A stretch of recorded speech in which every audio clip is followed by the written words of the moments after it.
हाँ जी सर, क्या हालचाल। So we are back with the part 2 of portfolio management chapter. Yes दोस्तों, मैंने कल अपलोड किया था part 1 of portfolio management chapter and same उसका पार्ट 2 मैं अभी अपलोड कर रहा हूँ। ये दोनों चैप्टर, ये दोनों पार्ट मिला के आपके एग्जाम के 25 मार्क्स टू 27 मार्क्स जो है वो कवर करते हैं। कैसे करते हैं, क्या करते हैं, सब कुछ मैंने उस वीडियो में बताया है। प्लीज अगर आपने वो वीडियो नहीं देखा तो पहले वो वीडियो देखिए, उसके बाद ही ये वीडियो आपको हेल्पफुल हो जाएगा, वरना आपको कुछ समझ नहीं आएगा, लिटरली कुछ समझ नहीं आएगा। चैप्टर से बेस से लेके यहां तक आप लिटरली ऑप्टिमम पोर्टफोलियो तक सब चीजें मैंने वहां पे कवर की है एंड आगे का चैप्टर मैंने यहां पे कवर किया है। एंड ये पोर्टफोलियो मैनेजमेंट चैप्टर के ये पोर्टफोलियो मैनेजमेंट चैप्टर आपके मॉड्यूल के 4 चैप्टर्स को कवर करता है। कौन से 4 चैप्टर्स को कवर करता है? जैसे कि मैंने कल आपको बताया था, portfolio theory and practices, asset pricing theory, portfolio performance evaluation and portfolio revision and effective market hypothesis. ठीक है सर, और ये सब के कितने मार्क्स के क्वेश्चन आते हैं ये सब मैंने पार्ट 1 में देखा है। अगर आपने पार्ट 1 में देखा है, पार्ट 1 देखा है तो आपको ये पता ही रहेगा। एंड आप डायरेक्टली पार्ट 2 देखने के लिए आए हो तो आपको ये वीडियो कोई यूज नहीं है। पहले प्लीज पार्ट 1 देखिए, उसके बाद पार्ट 2 देखिए। अगर आपको चाहते हो कि आप दोनों एक साथ देखो तो पहले पार्ट 1 देखो, फिर पार्ट 2 देखो, फिर क्वेश्चन सॉल्व करो, चाहिए तो वैसे करो, बट पार्ट 1 देखने के पहले ये मत देखो, पार्ट 1 देखने के पहले ये मत देखिएगा। क्लियर है सर?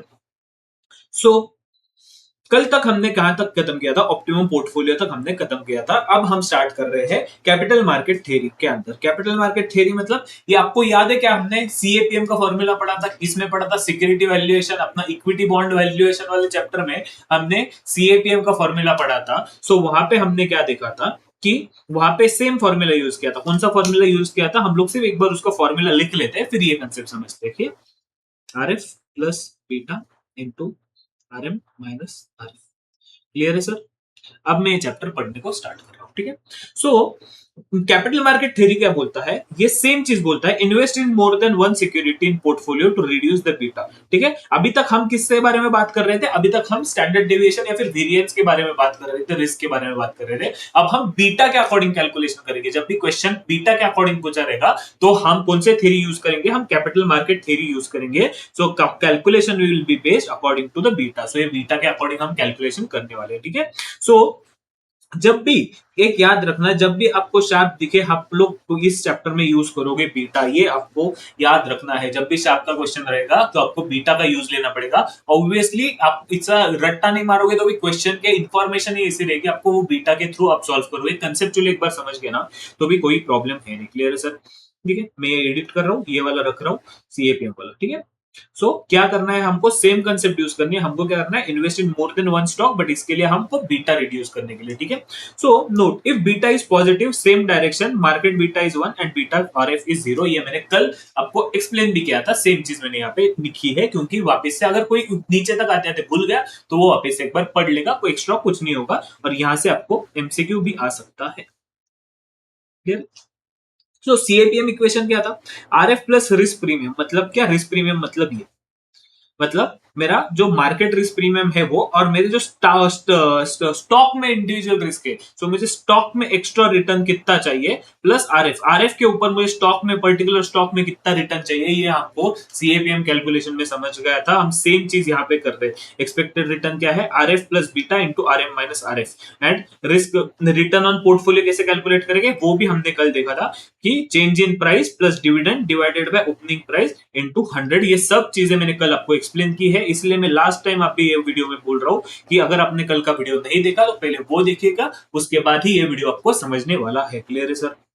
यस। सो बीटा मतलब क्या? बीटा तो हम लोग है ना गए हर चैप्टर में एक्सप्लेन कर रहे हैं। मतलब बेसिक्स में मैंने आपको बीटा के बारे में बताया, इक्विटी वैल्यूएशन के चैप्टर में मैंने बीटा के बारे में बताया, उसके बाद डेरिवेटिव्स के चैप्टर में मैंने आपको बीटा के बारे में बताया, म्यूचुअल फंड में आपको बीटा का कंसेप्ट आया था। सो ये बीटा क्या है, वापस से पोर्टफोलियो में भी आया है। ठीक है, इसलिए ये मैंने कॉमन कंसेप्ट करके जो आपको वीडियो अपलोड किया था, कि जो ऐसे टर्म्स जो पूरे एफएम में आपको, पूरे स्ट्रेटेजिक फाइनेंशियल में आपको यूज होते हैं, एक जगह पे मैंने उसको लेके आया था। सो बीटा मतलब क्या? अभी तक आपको याद ही रहेगा, स्टॉक स्टॉक में कितना परसेंट चेंज हुआ मार्केट के चेंज होने से। So change in stock return due to change in market return, इसको sensitivity of return of stock with respect to market भी बोलते हैं। सो बीटा ऑफ स्टॉक क्या होता है in case of multi period data, so covariance of X and M divided by standard deviation of market square, covariance of X and M divided by standard deviation of market square. ये मैंने आपको explain किया हुआ है formula, same formula हम यहाँ पे use कर रहे हैं, ठीक है सर। सो इन केस अगर आपको 2-3 पीरियड का डेटा रहेगा तो आप कैसे कैलकुलेट करोगे कि इसको variance of X and M मतलब स्टॉक का मार्केट के साथ संबंध क्या है, स्टॉक का मार्केट के साथ कंबाइंड रिस्क क्या है, कंबाइंड वेरिएंस क्या है, covariance of X and M divided by standard deviation of market square, तो ये हो जाएगा अपना बीटा ऑफ स्टॉक, ठीक है sir. So beta of X कैसे करेंगे, standard deviation of X divided by standard deviation of M into relation X and M. So standard deviation of M and standard deviation of M cancel हो जाएगा, so automatically आपको ये standard formula जो है वो मिल जाता है, beta of X is equal to relation X and M into standard deviation of X divided by standard deviation of M, ठीक है। मतलब क्या, relation of stock and market into risk of stock divided by risk of market, stock की risk divided by market की risk and इन दोनों का रिलेशन। सो बीटा कैसे कैलकुलेट करते हैं, relation of stock and market into किसकी रिस्क, स्टॉक की रिस्क डिवाइडेड बाय मार्केट की रिस्क, ठीक है। क्यों, क्योंकि बीटा कैसे कैलकुलेट करते हैं, change in stock return due to change in market return, इसलिए स्टॉक रिटर्न ऊपर आता है, मार्केट रिटर्न नीचे आता है, change in stock return due to change in market return. Clear है sir. Covariance of X and M की दोनों का वेरिएंस डिवाइडेड बाय मार्केट का वेरिएंस, ठीक है sir. Beta of stock in case of 2 period data, अगर सिर्फ 2 period का डेटा रहेगा तो कैसे कैलकुलेट करेंगे, ऑब्वियसली 2 पीरियड का डेटा है तो हम क्या करेंगे, वही सेम चीजें जो हमने बोल रहे थे कि स्टॉक में कितना चेंज हुआ मार्केट में चेंज होने की वजह से, अगर ये दिया रहेगा तो हम डायरेक्टली इसी लॉजिक के साथ यूज कर सकते हैं। क्लियर है sir.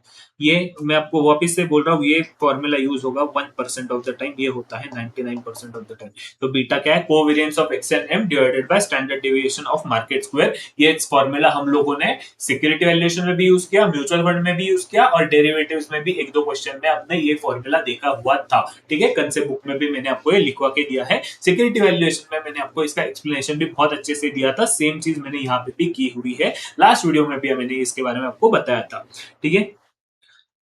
So beta is always calculated in time, से हमें पता है। बीटा ऑफ पोर्टफोलियो कैसे कैलकुलेट करेंगे, weight of beta of each stock, मतलब वेट, हर एक स्टॉक का वेट कितना है और उसका बीटा कितना है, बीटा नहीं बीटा कितना है उसके अकॉर्डिंग कैलकुलेट करेंगे।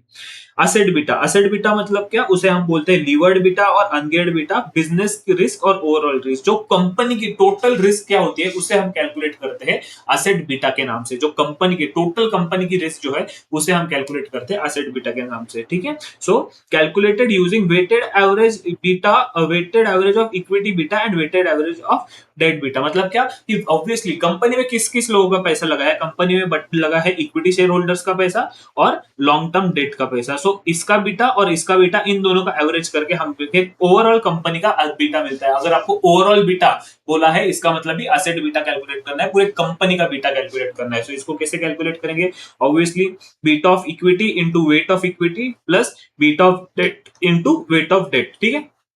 बट यहाँ पे आपको 2-3 चीजें जो है वो ध्यान रखनी है, ठीक है। आप जो डेट लोगे ना उसको आप लोगे post tax cost of debt. Post tax क्यों लेते हैं, क्योंकि हम इंटर से पढ़ते आ रहे हैं कि हमारा डेट पे हमको क्या मिलता है, टैक्स शील्ड मिलता है, हमको वहां पे टैक्स बेनिफिट मिलता है, वो एक्सपेंस अपना बचता है, ठीक है। So weight equity, value of equity divided by value of equity plus post tax cost of debt plus value of debt divided by equity, same चीज हम यहाँ पे डेट के बीटा के साथ करेंगे, इक्विटी के बीटा के साथ करेंगे, ठीक है सर। सो ओवरऑल आपको एसेट बीटा जो है वो मिल जाएगा। क्लियर है। सो ये बीटा का कंसेप्ट बहुत ज्यादा इजी है, एक बार इसको क्विकली रिकॉल कर लो। और ये कंसेप्ट ऐसे होते हैं ना जो आपने मल्टीपल टाइम्स इतने बार पढ़ लिए रहते हैं ना, ऑटोमेटिकली इसको हमें ये अपने दिमाग में जो है वो फिट हो जाती है। क्लियर है सर। आगे बढ़ते हैं। ठीक है। ई क्या होता है, ई यहाँ पे इक्विटी है, एंड डी क्या है, post tax cost of debt है, पोस्ट टैक्स डेट है। ठीक है। If company has more than one business, obviously company के पास मोर देन वन बिजनेस है, जैसे कि रिलायंस इंडस्ट्रीज लिमिटेड, रिलायंस का जियो भी है, रिलायंस का मार्ट भी है, रिलायंस के पेट्रोल पंप भी है, रिलायंस का बहुत कुछ है, ये सब कुछ जो है वो रिलायंस का ही। तो उस केस में कैसे कैलकुलेट करेंगे, हर एक इसका वेट लेके कैलकुलेट करेंगे, ये वेट और ये सब आपको क्वेश्चन में दिया रहेगा। ठीक है। In silent situation assume beta of debt is zero, ये हम लोग अभी तक पढ़ते ही आए हुए हैं। Portfolio beta management. ठीक है। अब हमें क्या करना है, पोर्टफोलियो का आपने बीटा तो कैलकुलेट किया, बट आप मतलब को पोर्टफोलियो के बीटा को मैनेज करना है। पोर्टफोलियो के बीटा को मैनेज कैसे करते हैं, मैं आपको लॉजिकली सब कुछ पहले बताता हूँ, फिर एक बार कंसेप्ट देखते हैं। ठीक है। अब मुझे एक बात बताओ, पोर्टफोलियो का बीटा, बीटा मतलब क्या कि मार्केट में चेंज हुआ तो पोर्टफोलियो में कितना चेंज होगा। अगर स्टॉक का बीटा है मतलब क्या, स्टॉक में कितना परसेंट चेंज होगा मार्केट के चेंज होने से। और पोर्टफोलियो का मतलब क्या कि पोर्टफोलियो में कितना चेंज होगा मार्केट के चेंज होने से। ठीक है। सो ये हमको बीटा जो है वो बताता है। क्लियर है। अब मुझे एक बात बताओ, आप एज अ इंटेलिजेंट इन्वेस्टर, ठीक है, आपने इतना सारा पढ़ाई किया, सब कुछ किया, आपको समझ गया है कि मार्केट जो है ना, यहाँ पे मैं लिख देता हूँ मार्केट, यहाँ पे मैं लिख देता हूँ बीटा। आपको अगर समझ गया कि मार्केट जो है ना वो ऊपर जाने वाला है, ठीक है, मार्केट क्या होने वाला है, वो ऊपर जाने वाला है। ठीक है। सो आप क्या चाहते हो, आपका बीटा क्या हो, कम से कम हो या ज्यादा से ज्यादा हो। ठीक है। अगर मार्केट ऊपर जाने वाला है, इसका मतलब क्या, मार्केट में प्रॉफिट होने वाला है, तो आप क्या चाहते हो, आपको बीटा कम हो या ज्यादा हो। ऑब्वियसली आप चाहोगे कि मेरा प्रॉफिट हो या ज्यादा से ज्यादा हो। सो जब आपको दिखता है कि मार्केट अप ट्रेंड में है, मार्केट ऊपर जा रहा है, तो उस केस में आप क्या बोलते हो कि मेरा बीटा ज्यादा होना चाहिए। क्यों, क्योंकि जैसे कि फॉर एग्जाम्पल से अगर मेरे इस केस में बीटा में दो अज्यूम लेता हूं, ठीक है, कि मेरा बीटा है 2 टाइम्स और मेरा बीटा है 1 टाइम्स। ठीक है। या फिर थर्ड केस लेता हूं, मेरा बीटा है 0.5 टाइम्स। ठीक है। अगर मार्केट बढ़ा 20% से, ठीक है, मार्केट कितने परसेंट से बढ़ा, मार्केट बढ़ा 20% से, तो उस केस में क्या होगा कि अगर मेरा बीटा ज्यादा है तो मुझे 40% का प्रॉफिट होगा, मेरा बीटा सेम है तो मेरा 20% का प्रॉफिट होगा, और मेरा बीटा कम है तो मुझे सिर्फ 10% का प्रॉफिट होगा। इसका मतलब क्या कि जब भी आपको दिखता है कि market is an upward direction, क्या है, मार्केट अपवर्ड डायरेक्शन में है, तो उस केस में आप ऑलवेज चाहोगे आपका बीटा जो है वो ज्यादा से ज्यादा हो। आपका बीटा क्या हो, आपका बीटा जो है ज्यादा से ज्यादा हो, ये आप चाहोगे जब आपको दिख रहा है कि मार्केट अपवर्ड डायरेक्शन में। क्लियर है sir. And on the other hand जब आपको दिख रहा है कि मार्केट गिर रहा है, ठीक है, सो मार्केट गिर रहा है मतलब क्या कि फॉर एग्जांपल से यहाँ पे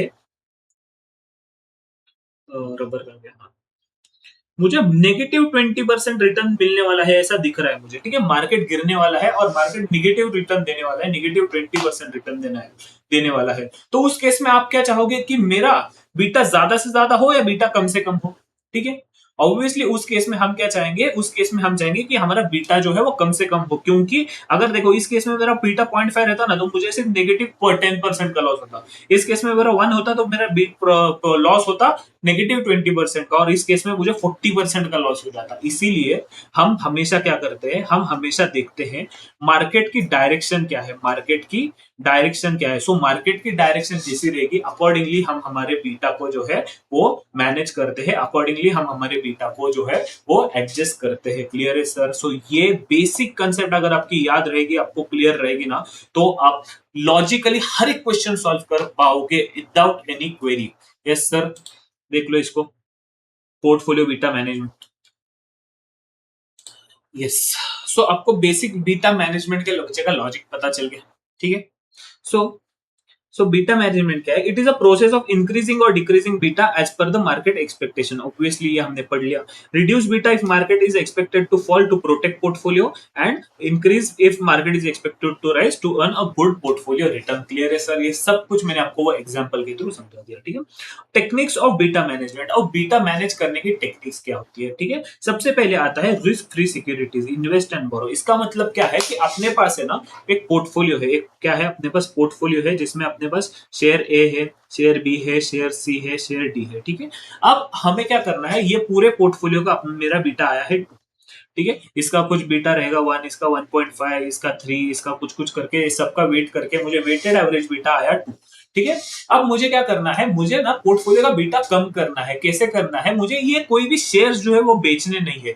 इस केस में मुझे क्या करना है, मुझे एक तो और सिक्योरिटीज लेनी है, क्योंकि मुझे दिख रहा है कि मार्केट गिरने वाला है। तो उस केस में मैं क्या करता हूँ, मुझे पोर्टफोलियो का बीटा कम करने के लिए मैं क्या करता हूँ, मैं मेरा रिस्क फ्री सिक्योरिटीज इसमें ऐड करता हूँ। रिस्क फ्री सिक्योरिटीज का बीटा क्या होता है, बीटा उनका 0 होता है। तो ऑब्वियसली इसमें अगर मेरी आरएफ बढ़ जाएगी तो मेरा वैल्यू उसके अकॉर्डिंग मैनेज हो जाएगा, और मेरा इसका बेटा कम हो जाएगा। जो अपॉर्चनमेंट है पोर्टफोलियो के वैल्यू का, वो इसमें भी एलोकेट हो जाएगा, और मेरा पोर्टफोलियो का बीटा जो है वो कम हो जाएगा। इसीलिए इसे बोलते हैं कि हम लोग इन्वेस्ट एंड बोरो, मतलब क्या, in case value of portfolio changes the question में mention do not dispose of securities. इसमें क्या, मैंने क्या आपको बोला कि मेरे को इसमें से कोई भी सिक्योरिटीज जो है वो बेचनी नहीं है, बट मुझे पोर्टफोलियो को मैनेज करना है। उस केस में मुझे मैनेज करने के लिए कुछ रिस्क फ्री सिक्योरिटीज ऐड करनी पड़ेगी। ऑब्वियसली मेरा अभी का बीटा क्या है, 2 है, और मेरे पास 2 ओवरऑल 2 का बीटा का स्टॉक है। ठीक है, अगर मैं 0 के बीटा का स्टॉक ऑब्वियसली ऐड करूंगा तो मेरा वैल्यू जो है बीटा की वो गिर जाएगी ना। एंड अगर मैं 3 के बीटा का ऐड करूंगा तो उसको बढ़ जाएंगे। ये सिंपल मैथ्स है, सिंपल लॉजिक है।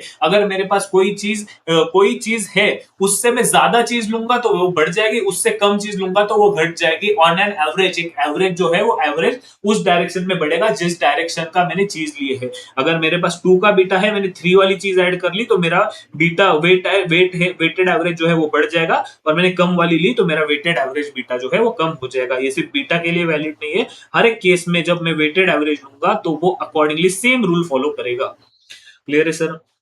सो हमें अभी क्या पता करना है, हमें करना है कि हमको एक तो बीटा कितना कम करना है, उसके लिए हमें कितनी सिक्योरिटीज लेनी पड़ेगी। सबसे पहले हमको देखना है कि अभी मेरा बीटा क्या है, मेरा बीटा 2 है, बट मुझे कितना बीटा कम करना है ये क्वेश्चन बताएगा हमें। एंड उसके अकॉर्डिंगली हमें वैल्यू ऑफ सिक्योरिटीज कैलकुलेट करनी पड़ेगी कि मुझे कितने वैल्यू की, कौन से वैल्यूज की सिक्योरिटीज जो है वो ऐड करनी पड़ेगी। ठीक है, तो इसके लिए मैं कैसे कैलकुलेट करूंगा, टारगेट बीटा। टारगेट बीटा क्या है, मुझे क्वेश्चन में दिया रहेगा, तो ऑब्वियसली उसके अकॉर्डिंग मैं इसको कैलकुलेट करूंगा। ठीक है, so value of portfolio into beta of portfolio. Obviously मेरा पोर्टफोलियो का अभी क्या वैल्यू है, एंड अभी पोर्टफोलियो में कितने क्या बीटा है पोर्टफोलियो का, सो मुझे पोर्टफोलियो बीटा मिल जाएगा टोटल।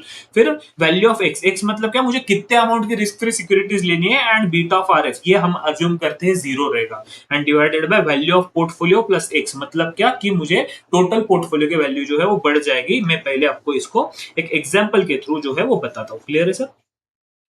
यहाँ पे इन्होंने क्या बोला है, मेरा करंट वैल्यू ऑफ पोर्टफोलियो है 12 लाख। ठीक है, मेरे पास क्या है, मेरे पास 12 लाख रुपए के शेयर से मेरा 12 लाख रुपए का पोर्टफोलियो। ठीक है, उसका बीटा क्या है, उसका बीटा है 1.108। ये ऐसा कैसा बीटा है, बीटा आ सकता है। ठीक है, 1.108 मेरा इसका बीटा है। ठीक है, अब मुझे क्या करना है, मुझे बीटा करना है रिड्यूस। रिड्यूस क्या करना है, टू 0.8, मतलब मुझे बीटा को यहां से यहां लेके आना है, यहां से यहां लेके आना है। मतलब मुझे रिस्क फ्री सिक्योरिटीज ऐड करनी पड़ेंगी जिसका बीटा 0 रहेगा। ऑब्वियसली 0 बीटा वाले में पोर्टफोलियो में शेयर्स ऐड करूंगा, 0 बीटा वाली सिक्योरिटीज में जब ऐड करूंगा पोर्टफोलियो में, तब मेरा बीटा जो है वो कम होना चालू हो जाएगा। कितना कम करना है, इतना कम करना है कि मेरा वो 0.8 तक आ जाए। तो सबसे पहले हमने को क्या पता है, हमको क्या क्या पता है, हमको पता है कि हमारा टारगेट बीटा क्या है। ठीक है, तो टारगेट बीटा क्या हुआ, मेरा मेरा टारगेट बीटा हुआ 0.8।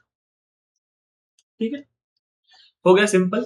मुझे पता है मेरे पास वैल्यू ऑफ एग्जिस्टिंग पोर्टफोलियो का कितने की वैल्यू है, और एग्जिस्टिंग बीटा क्या है। एग्जिस्टिंग पोर्टफोलियो मेरा कितने का है, एग्जिस्टिंग पोर्टफोलियो मेरे 8 लाख का है, जिसका बीटा है 1.108। ठीक है, एंड एग्जिस्टिंग पोर्टफोलियो ऑब्वियसली मुझे एवरेज निकालना है तो डिवाइड करना पड़ेगा।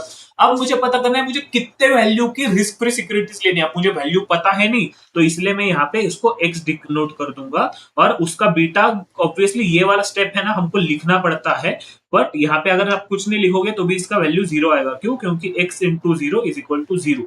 बट बट अगर कभी क्वेश्चन में दिया रहेगा इसकी बीटा है 0.5 या फिर 0.1, तो आपको उस केस में कैलकुलेशन अलग हो जा सकती है। इसीलिए लॉजिकली हमको ये देखना है कि हमने कैसे कैलकुलेट किया। सेम चीज कि वैल्यू ऑफ पोर्टफोलियो क्या है, मेरा वैल्यू ऑफ पोर्टफोलियो जितना है उसका बीटा, प्लस मैं जो एडिशनल सिक्योरिटीज लेने वाला हूँ उसका बीटा, मतलब टोटल बीटा मुझे मिल गया, divided by value, average value of portfolio, तो अकॉर्डिंगली मुझे वेटेड बीटा मिल जाएगा। सो सेम चीज हमने यहाँ पे की है, इसको अगर आप सॉल्व करोगे तो आपको मिल जाएगा 4.62 लाख की मुझे रिस्क फ्री सिक्योरिटीज खरीदनी पड़ेगी, जिससे मेरा पोर्टफोलियो का बीटा है वो गिर जाएगा। प्लीज इस वाले क्वेश्चन को सॉल्व करिएगा, ये same to same question copy paste आपके एग्जाम में आने के चांसेस है। क्लियर है सर? यस। पॉज करके करना ऑब्वियसली, अगर आपने नहीं किया रहेगा बोलोगे सर 1 सेकंड में कैसे। डिस्पोज ऑफ एंड रिप्लेस, यहाँ पे हम क्या कर रहे थे, इन्वेस्ट एंड बोरो, यहाँ पे हमको कोई भी सिक्योरिटी बेचनी नहीं थी, बट हमको क्या करनी है, यहाँ पे सिक्योरिटीज बेचनी है। मतलब क्या, मेरा पोर्टफोलियो की वैल्यू मुझे सेम रखनी है। भाई मेरे पास ज्यादा पैसे है नहीं, मुझे क्या करना पड़ेगा, मेरे पास पोर्टफोलियो 12 लाख का है ना, मैं 12 लाख के 12 लाख का ही रखूंगा, बट ऑब्वियसली मुझे पता है मार्केट गिरने वाला है, तो मैं क्या करूंगा, जिसका मेरा एक ओवरऑल रिस्क है ना, उसको मैं बेच दूंगा, ताकि मेरे पास थोड़े से पैसे तो आ जाए, जिसको मैं रिस्क फ्री लूंगा, ताकि मेरा पोर्टफोलियो की वैल्यू कम गिरेगी। ठीक है, ऐसा नहीं कि मैं पूरा का पूरा पोर्टफोलियो बेच दूंगा, ऐसे होता नहीं है रियल लाइफ में कभी भी। ठीक है, अब कुछ पोर्शन बेचते हो, कुछ स्टॉक्स बेचते हो, कुछ शेयर बेचते हो, पूरा का पूरा पोर्टफोलियो कोई भी नहीं बेचता।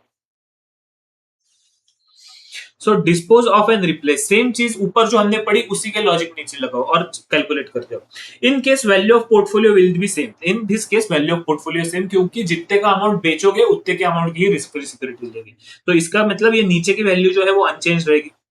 As we dispose of risky securities and replace it with risk free securities, question mentioned in the question। ठीक है, एक बार इसको पूरी तरह से देख लो ताकि हम लोग सॉल्व करें। ठीक है,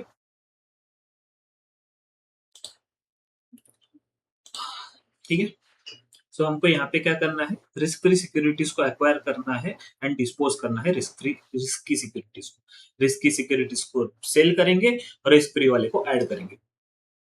क्लियर है? सेम इसके लिए एक मैंने एग्जाम्पल बनाया हुआ है, ये एग्जाम्पल अगर आपने सॉल्व किया, ये सेम एग्जाम्पल आपको क्वेश्चन में देखने मिलेगा। सिमिलर टाइप ऑफ टाइप क्या, ये एग्जाम्पल भी मैंने क्वेश्चन के ऊपर ही बनाया हुआ है, क्वेश्चन को मद्देनजर रखते हुए, मतलब व्हाट वी से, by taking the inspiration from the question itself I have made this example. ठीक है, कुछ ज्यादा ही शुद्ध हिंदी हो गई ना। सो इसको कैसे करते हैं, ठीक है, मेरे पास है ना एक पोर्टफोलियो। पोर्टफोलियो क्या है, portfolio consist of security A, B, security A, security B और सिक्योरिटी सी। जो 4 लाख का ए, 3 लाख का बी, 5 लाख का सी, टोटल 12 लाख का मेरा पोर्टफोलियो है। पोर्टफोलियो का बीटा क्या है, ए वेट क्या है, पोर्टफोलियो का बीटा 1 है। ऑब्वियसली सबका वेट में कैलकुलेट करूंगा तो 1 ही आ जाएगा। क्लियर है? करंट बीटा क्या है, मेरा बीटा है 1.180। सो ऊपर का ही एग्जांपल है, यस, और नीचे क्या है, रिक्वायर्ड बीटा क्या है, 8। ठीक है, अब मुझे क्या चेंजेस करने पड़ेंगे वो देखना पड़ेगा। सिंपल क्या चीज करूंगा कि टारगेट बीटा क्या है, मेरा टारगेट बीटा क्या है, 0.8, ऑब्वियसली सेम ऊपर जो इससे लिया था वो। अब बीटा मेरा एग्जिस्टिंग बीटा क्या है, तो उसका और पोर्टफोलियो की वैल्यू इनटू पोर्टफोलियो का डिवाइडेड बाय पोर्टफोलियो की वैल्यू। ठीक है, डिवाइडेड बाय ओनली पोर्टफोलियो की वैल्यू, क्योंकि मेरा आगे जाके जो है चेंज नहीं होने वाला है। क्या नहीं चेंज होने वाला है, मेरा आगे जाके पोर्टफोलियो की वैल्यू चेंज नहीं होने वाली है। ठीक है, मेरा क्या जाने वाला है, मेरे पास रिस्क फ्री सिक्योरिटीज आने वाली है और रिस्क की सिक्योरिटीज जाने वाली है। मतलब इनमें से कुछ सिक्योरिटीज मेरी सेल होने वाली है और मेरे इसके बदले में मेरे पास रिस्क फ्री सिक्योरिटीज आने वाले हैं जिनका बीटा 0 है। क्लियर है सर? सो माइनस क्या होगा, एक्स, एक्स क्या, X minus beta of portfolio. असल X minus beta of portfolio क्यों करेंगे, क्योंकि सेम अमाउंट ऑफ सिक्योरिटीज तो जाएगी ना, बट जो जाएगी वो उनका बीटा भी तो लेके जाएंगी। सो इसके लिए x minus x into beta of portfolio plus x into 0। सो मुझे पता चल गया कि मुझे इनमें से इनमें से जो है ये व्हाट वी से ए बी सी में से 3,33,33,600 की सिक्योरिटीज मुझे बेचनी है। और इसको मैं किस वेट में बेचूंगा, इसको मैं एग्जिस्टिंग वेट के अराउंड नहीं बेचूंगा। मतलब 3,33,600 को ए को मैं 33.33 से बेचूंगा, बी को मैं 0.25 से बेचूंगा और 41.7% से मैं सी को बेचूंगा। ठीक है, सो अकॉर्डिंगली अगर मैंने कैलकुलेट किया, सो 33,3600 इंटू 33.3 परसेंट। सो मैं 1,11,800 के अराउंड में सिक्योरिटी ए बेचूंगा, फिर security B respectively बेचूंगा, security C respectively बेचूंगा और इतने वैल्यू की आरएफ ऐड करूंगा। अगर आपको इसको वापस से कभी क्वेश्चन में बोला है प्लीज जस्टिफाई, तो अकॉर्डिंगली आप ये करोगे। और कभी कभी क्या बोलता है वो, कभी कभी बोलता है हिडन एडजस्टमेंट रहता है, tell me number of securities which are sold. So number of securities कैसे है, जैसे कि फॉर एग्जांपल से ए में कितने वैल्यू का बेच रहा हूँ, ए में बेच रहा हूँ 1,11,888 का, ठीक है। एक काम करते हैं, इसको सिंपल कैलकुलेशन के लिए भी समझते हैं। 11 लाख का 1,10,000 का मैं ये बेच रहा हूँ, क्या सिक्योरिटी ए बेच रहा हूँ, ठीक है, सिंपल कैलकुलेशन, ठीक है। अब मुझे वहां पे क्वेश्चन में दिया रहेगा कि मेरे पास ए की जो करंट मार्केट प्राइस है ना वो चल रही है 100 रुपीज पर शेयर, इसलिए आपको करंट मार्केट प्राइस से इसको डिवाइड करना पड़ेगा, डिवाइडेड बाय 100। सो मुझे पता चल जाएगा मुझे 11,000 शेयर्स जो है वो सेल करने, मुझे 11,000 शेयर्स सेल करना है, ये मुझे आपको उस टाइम पे पता चल जाएगा। क्लियर है सर? यस। सो अगर आपको ये वाला सॉल्व करना है तो आप कर सकते हो, ठीक है। इसका आगे भी स्टेप 2 जो है, पूरा क्वेश्चन जो है अभी तक खत्म हुआ नहीं है, यहां तक आपका क्लियर हो जाना चाहिए। Amount of each risky securities to be sold, obviously जो मैंने आपको बोला था वो disposable value into weight of risky securities, ठीक है। सो ये वैल्यू इनटू ये वेट, क्लियर है। सो ए को मैं कितना बेचूंगा, 1,11,089, बी को इतना और सी को इतना रिस्पेक्टिवली। और मैंने अगर आपको बोला है कि नंबर ऑफ शेयर, अगर करंट मार्केट प्राइस कितनी चल रही है, अगर चलो मैं एक एग्जांपल में आपको ऐड करके देता हूं, आप इसको पॉज करके सॉल्व करो। करंट मार्केट प्राइस ए की चल रही है 100 रुपीज, बी की चल रही है 200 रुपीज, सी की चल रही है 300 रुपीज। तो आप कितने शेयर्स बेचोगे ये आप मुझे कमेंट करके नीचे बता देना, ठीक है। ये लो आपका पूरा का पूरा एग्जाम्पल विथ सोल्यूशन। पहले सिर्फ सोल्यूशन मत देखिएगा, एग्जाम्पल देखिएगा, उसको सॉल्व करिएगा, ऑटोमेटिकली आपका सोल्यूशन आ जाएगा।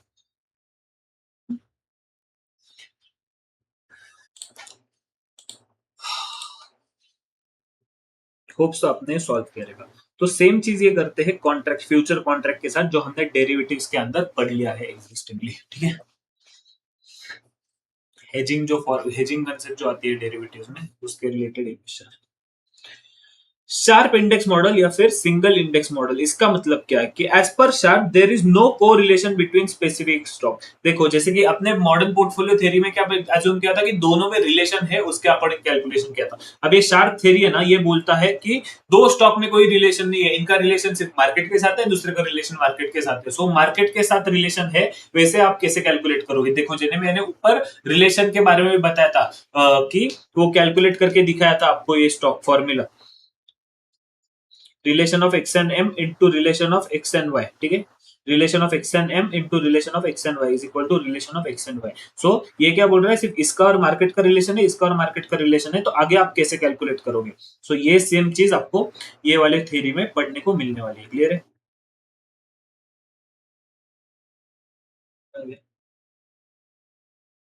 ठीक है।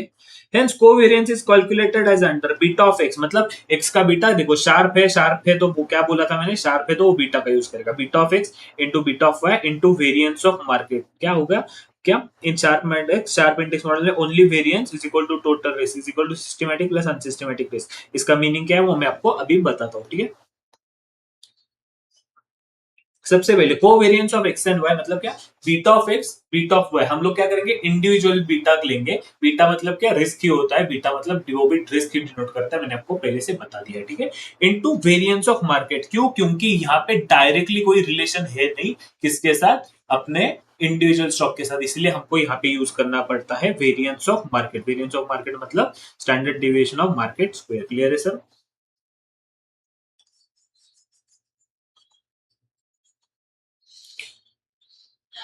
सो सिस्टमेटिक एंड अनसिस्टमेटिक रिस्क क्या होती है, देखो ये आप शार्प इंडेक्स मॉडल क्या बोलता है कि ये जो रिस्क कैलकुलेट करता है ये स्टैंडर्ड डेविएशन में कैलकुलेट नहीं करता, ये कैलकुलेट करता है वेरिएंस के अंदर। सो इसके अकॉर्डिंग टोटल रिस्क मतलब क्या है, टोटल रिस्क मतलब वेरिएंस, ठीक है। एंड रिस्क के दो कंपोनेंट आता है, एक होता है अनसिस्टमेटिक रिस्क, एक होता है systematic risk. So systematic and unsystematic risk क्या है वो देखते हैं, ठीक है। सिस्टमेटिक रिस्क मतलब market based risk, market based risk मतलब क्या, risk that can not be avoided, that is market crash due to war. देखो जब कोविड आया था तब सारे के सारे स्टॉक्स जो है वो हमने बेच दिए थे। परसों मोदी जी ने क्या बोला है कि गोल्ड एंड सिल्वर, गोल्ड 1 साल के लिए खरीदो मत, 2 दिन से कंटिन्यूस मार्केट गिर रहा है। तो ये क्या हुआ, सिस्टमेटिक रिस्क। मतलब क्या कि पूरा का पूरा मार्केट गिर रहा है। अब इस केस में आप क्या करोगे, कैसे आपके स्टॉक्स को बचाओगे, इसमें कोई भी स्ट्रेटेजी यूज नहीं हो सकती है।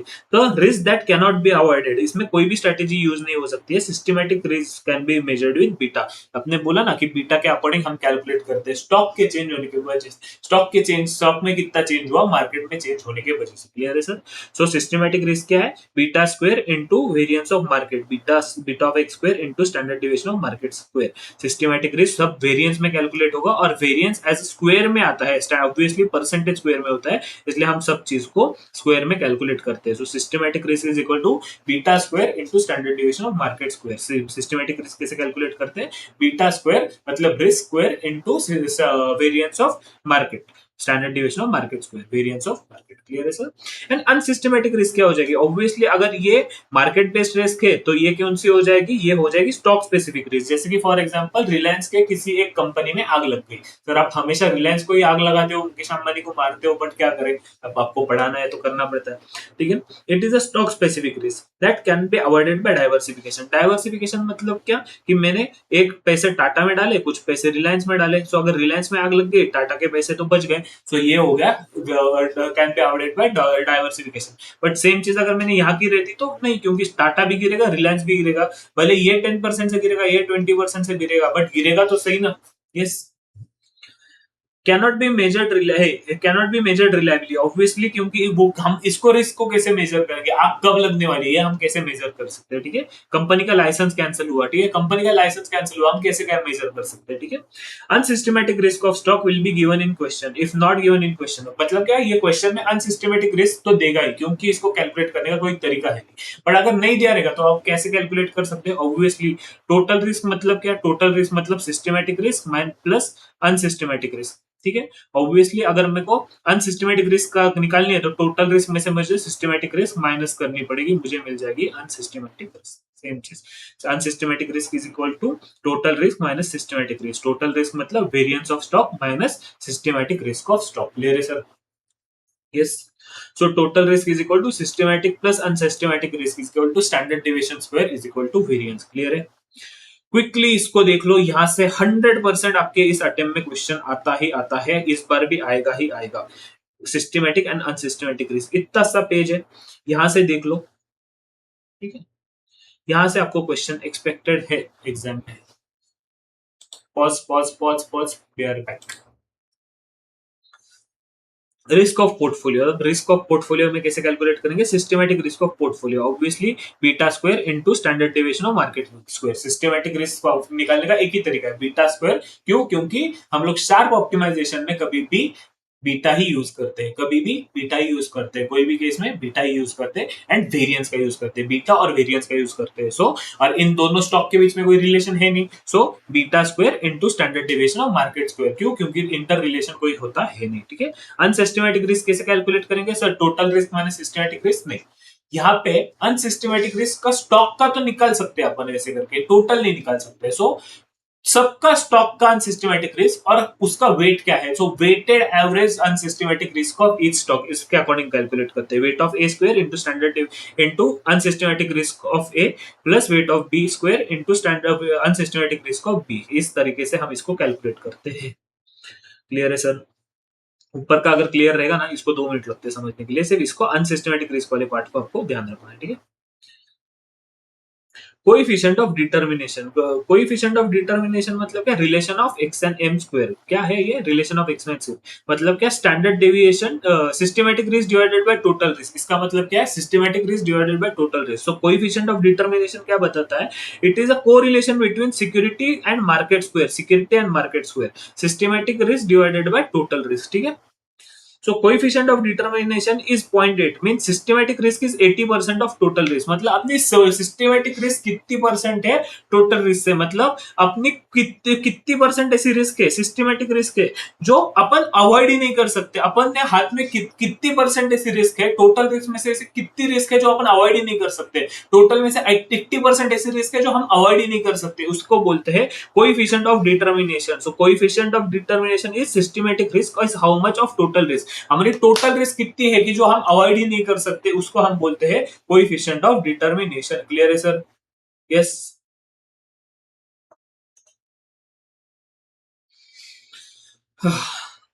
सो कोएफिशिएंट ऑफ डिटर्मिनेशन ये आपको एमसीक्यू के लिए 2 मार्क के लिए देखने को मिल सकता है। प्लीज इसको रिकॉल कर लो, ये इसको भी रिकॉल कर लो, ये आपको बहुत अच्छे से एग्जाम में सॉल्व होना चाहिए। क्लियर है?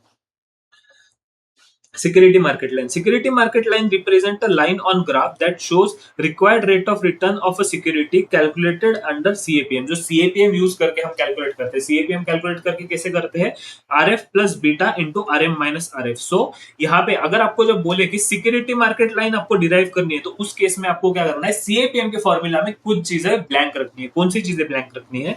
आपको एक्सपेक्टेड रिटर्न जो है उसको ब्लैंक रखना है, एंड बीटा को है जो है ब्लैंक रखना है। ऐसा क्यों करना है? क्योंकि if question asked to derive the security line, then CAPM formula without required rate of return and beta of security as under, मतलब हम बीटा के वैल्यू को ब्लैंक रखेंगे और एक्सपेक्टेड रिटर्न के वैल्यू को ब्लैंक रखते हैं। इसके लिए हम ये क्या होता है, क्योंकि ये दोनों जो है क्या आ गया, आरएफ जो है, आरएफ एंड आरएम ये जो है ये हमको पता रहता है, तो इसके लिए हम यहाँ पे वैल्यू कैलकुलेट करते हैं, और ये जो है हम इसकी वैल्यू कैलकुलेट नहीं करते। क्लियर है सर? सेम कैरेक्टरिस्टिक लाइन में क्या होता है? When expected return of security and market are represented through line on graph, it is known as characteristic line. ठीक है? सो इस केस में हम अल्फा का यूज करते हैं, alpha plus beta into RM. Hence alpha of a security is equal to return of a security that does not depends on market. Hence calculate alpha is equal to actual return minus expected return करके हम इसको calculate करते हैं।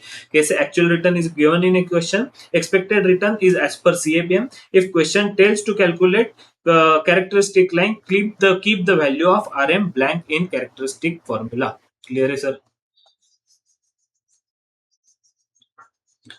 Security market line obviously CAPM के according आता है, and characteristic line में हम अल्फा रखते हैं। क्लियर है? एंड अल्फा के केस में हम ये आरएम की वैल्यू जो है वो ब्लैंक रखेंगे, अगर सिर्फ डिराइव करने बोले तो। ठीक है? Sharpe ratio and return on reward to variability, इसका मतलब क्या? ये सेम चीज हमने जो ऊपर पढ़ी थी शार्प रेशियो वाली, वही एक्सपेक्टेड रिस्क प्रीमियम कितना है, use risk premium of per unit of total risk premium per unit of total risk. ठीक है? सो ये क्या हुई? Risk premium divided by standard deviation, और S for standard deviation, S for Sharpe, ये हमने सेम ऊपर डिस्कस किया हुआ है ऑलरेडी, इसीलिए मैं इसको थोड़ा क्विकली ले रहा हूँ। ठीक है?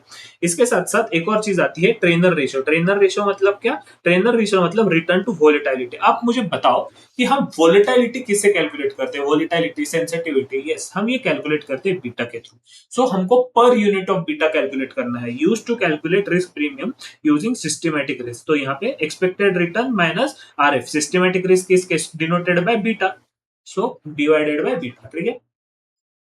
So S for standard deviation, S for systematic risk, और वोलेटिलिटी कैसे कैलकुलेट करते हैं? बीटा के थ्रू। सो आपका ये भी काम जो है वो हो जाएगा।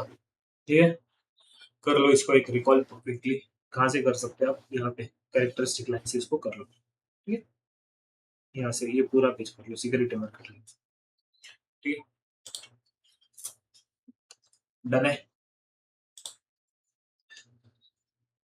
Jensen alpha. So Jensen alpha क्या है? Jensen alpha calculates the difference between actual return and the benchmark return. ये क्या करता है? ये आपको दिखाता है कि एक्चुअल में रिटर्न आपने कितना कमाया वर्सेस आपने जो बेंचमार्क रिटर्न था उसके according. So Jensen alpha is equal to RP minus RF plus beta into RM minus RF. कितना क्या हुआ? RP minus RF plus beta into RM minus RF. ठीक है? आरपी मतलब क्या? एक्चुअल रिटर्न, और ये क्या है? अपना सीएपीएम के अकॉर्डिंग हम जो थेरोटिकल रिटर्न निकालते हैं ना, ठीक है, उसके according. So RF plus beta into RM minus RF minus actual return. Actual में हमने कितना कमाया और बेंचमार्क हमने क्या लेके चला था? It is the difference between actual return and the benchmark return. ठीक है सर? सो आता है यहाँ पे अपना लास्ट पार्ट जो है मल्टी फैक्टर मॉडल या फिर आर्बिट्रेट प्राइसिंग थ्योरी। क्लियर है? सो इस केस में कैसे करते हैं हम लोग मल्टी प्राइसिंग मॉडल या फिर आर्बिट्रेट थ्योरी में? Share price is dependent on multiple factors. Obviously जब तक अभी तक हम क्या कर रहे थे कि हम लोग एक सिंगल फैक्टर है जो पकड़ रहे थे, उसके अकॉर्डिंग शेयर प्राइस चेंज होती है। But in real life share price जो है वो बहुत सारे फैक्टर्स पे डिपेंडेंट होती है, ठीक है। सो हमको क्या करना पड़ता है, हमको मल्टीपल फैक्टर्स को कंसिडर करना पड़ता है। जैसे expected return is equal to R F plus beta into R M minus R F, इतना ही कर रहे थे हम लोग। तो हम लोगों को यहाँ पे R F plus beta into factor risk premium, हर एक के फैक्टर रिस्क प्रीमियम से हमको मल्टीप्लाई करना पड़ेगा। R F plus beta into R M minus R F, into R M minus R F के बदले ना हम हर एक फैक्टर को कंसिडर करेंगे। So R F plus beta into factor risk premium 1, beta factor risk beta 2 into factor risk premium 2 and respectively, ठीक है। so beta is equal to inflation, GDP, interest rate जो भी दिया रहेगा इधर respectively, and factor risk premium क्या होगा, actual return minus expected return, risk premium factor risk premium, so actual minus expected, जो extra premium जो है उसके अकॉर्डिंग हम कैलकुलेट करते हैं। Note in case of portfolio beta of portfolio 1 is equal to weighted average beta of each securities in portfolio 1 and beta of portfolio 2 is equal to weighted average securities of portfolio 2। Clear है sir? सो इसी के साथ अपना portfolio management का पूरा chapter जो है वो खत्म हो गया। कल के पार्ट अपना बहुत ज्यादा लेंथी था, बट कल हमने इतना ज्यादा डिस्कशन करने की वजह से आज का पार्ट जो है अपना क्विकली खत्म हो गया। इसीलिए ये वाले पार्ट के साथ साथ आप पहले वाला पार्ट खत्म कर लो, फिर ये वाला पार्ट देख लो, आपके सारे क्वेश्चन जो है वो सॉल्व हो जाएंगे। क्लियर है सर? एंड प्लीज ये चैप्टर में कुछ कुछ चीजें जो है वो थोड़ी सी कॉम्प्लिकेटेड है, कुछ कुछ चीजें आपको सिर्फ याद रखनी पड़ती है। इसीलिए इस क्वेश्चन का, इस चैप्टर का जब तक राइटिंग प्रैक्टिस नहीं करोगे, there is no other alternative, आपको खुद होकर सॉल्व करना पड़ेगा। कभी कभी क्या लगता है ना, कंसेप्ट जब सुनते हैं ना, इतने सारे जब कंसेप्ट आ जाते हैं तो ऐसे हो जाता है अपना ब्रेन थोड़ा सा ड्रेन हो जाता है, यार बस हो जाए।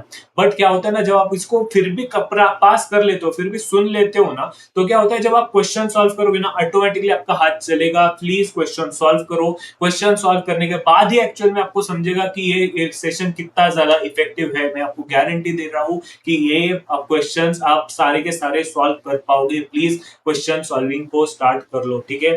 सो मिलते हैं तब तक आपके साथ अगले वीडियो में। So this was CA Utkarsh Mehta signing off, over and out.